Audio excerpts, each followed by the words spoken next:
Avatar: The Way of Water Movie Review.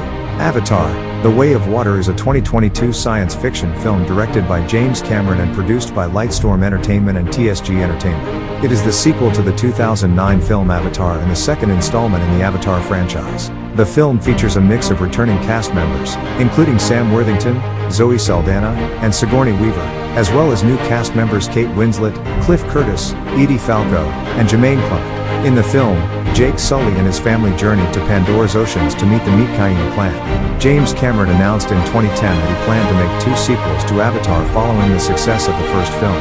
However, the decision to add 2 more sequels for a total of 5 films, as well as the need to develop new technology in order to film performance capture scenes underwater, led to significant delays. The filming process, which occurred simultaneously with the untitled third film, began in August 2017 and took place in Manhattan Beach, California, and Wellington, New Zealand, finishing in September 2020. With an estimated budget of $350 to $460 million, Avatar: The Way of Water is one of the most expensive films ever made. The film premiered in London on December 6, 2022 and was released in the United States on December 16, 2022.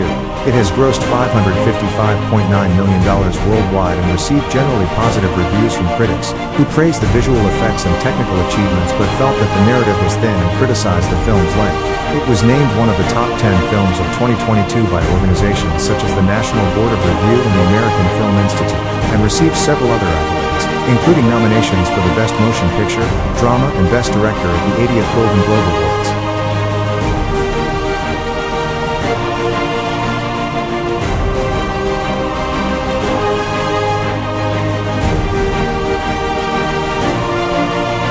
Let's go to the movie. 10 years after the events of the first film, Jake Sully is the chief of the Omaticaya clan and is happily married to Neytiri. They have a family together, including Jake's sons Neteyam and Lo, his daughter Tu, his adopted daughter Kiri, born from Grace Augustine's comatose Na'vi avatar, and a human boy named Spider, the son of Miles Quaritch. Despite her initial distrust of Spider due to his human heritage, Neytiri comes to accept him as part of their family. All of the children get along well, including Kiri and Spider, who have a close bond despite their different backgrounds. Everything seems to be going well for the Sullys until one night, when they notice a strange star in the sky. To their dismay, they realize it is a RDA spaceship carrying humans who are returning to Pandora to colonize it. Among the new arrivals is Colonel Quaritch, who has been cloned into a Na'vi body and had his memories uploaded from before his death. Quaritch does not remember being killed by Jake, but he does remember his mission to eliminate Jake and seeks to carry it out again. To protect Pandora from the RDA's exploitation, Jake leads a guerrilla campaign against the RDA's supply lines, weakening them. During one of these operations, Loke disobeys Neteyam and tries to help Jake in battle, but he is injured. Jake rescues him and scolds him for being reckless. That night, Neytiri reminds Jake not to be too hard on Loke, and Jake explains his concern for the safety of his children. The RDA's supply lines are disrupted, and Quaritch initiates a search mission to kill Jake. While exploring the rainforest, Jake's children and Spider come across Quaritch and his team exploring the site where Quaritch's human remains are. Loke notices them and informs Jake, who arrives just in time to free most of the children, but Spider is taken by Quaritch, who recognizes him as his son. Aboard the RDA ship, Quaritch tries to extract information about Jake from Spider, who refuses to cooperate. Quaritch then tries a different approach and speaks to Spider as his son, offering to teach him more about the Na'vi in exchange for his freedom. Despite being uncooperative and unaware of Quaritch's true mission, Spider teaches Quaritch about Na'vi culture. Quaritch is also able to tame an Ikra, a flying creature, to use as his vehicle. Knowing that Spider's knowledge of their whereabouts puts them in danger and fearing another catastrophe, Jake convinces Neytiri and his family to exile themselves from the Omaticaya clan and retreat to the eastern seaboard of Meet-Kaina, a coral reef island whose clan is adapted to Pandora's aquatic habitat. Jake passes on his chief mantle to his successor and leaves with his family for Meet-Kaina. Upon arriving, they are greeted by the clan chief Tano Ari and his wife Rona, who are initially skeptical of him. Jake explains their situation, and they are allowed to stay and given shelter. Despite some tribespeople mocking Jake and his children for their human heritage, the family learns the ways of the reef people and earns their respect. Kiri is fascinated by the aquatic life of Meet-Kaina and develops a spiritual connection with the sea and its creatures, while Loke befriends Sireya, the daughter of Tano Ari and Rona. As Jake and his family adapt to their new environment, Loke gets into a fight with Sireya's brother Aonung when he makes a crude joke about Kiri and Loke's mixed human heritage. Jake scolds Loke for his behavior and insists that he apologize to Aonung and his friends. However, they trick Loke into going into the territory of a dangerous sea predator and leave him stranded as revenge. Loke is attacked by the sea predator, but he is saved by Peakin, a Tulkun, an intelligent, pacifistic cetacean species, who is considered an outcast among his own kind. When Loke returns to meet Kaina, Chief Tonowari, who has learned of Aonung's actions, asks Aonung to apologize to Loke.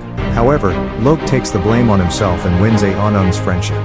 Meanwhile, Kiri suffers a violent seizure after linking with the Tree of Souls to meet her mother.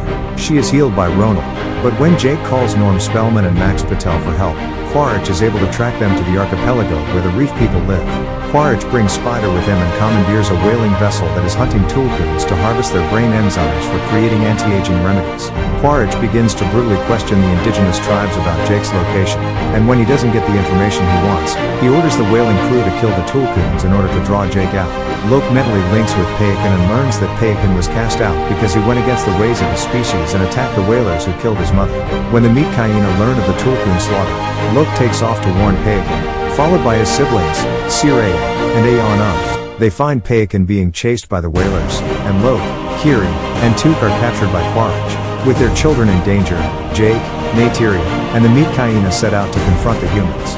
Quaritch forces Jake to surrender, but when he sees that his soul brother is in danger, Peakin attacks the whalers, triggering a fight that kills most of the crew and critically damages the vessel, causing it to sink. Neteyam rescues Loke and Spider, but he is fatally shot. Jake faces Quaritch, who uses Kiri as a hostage.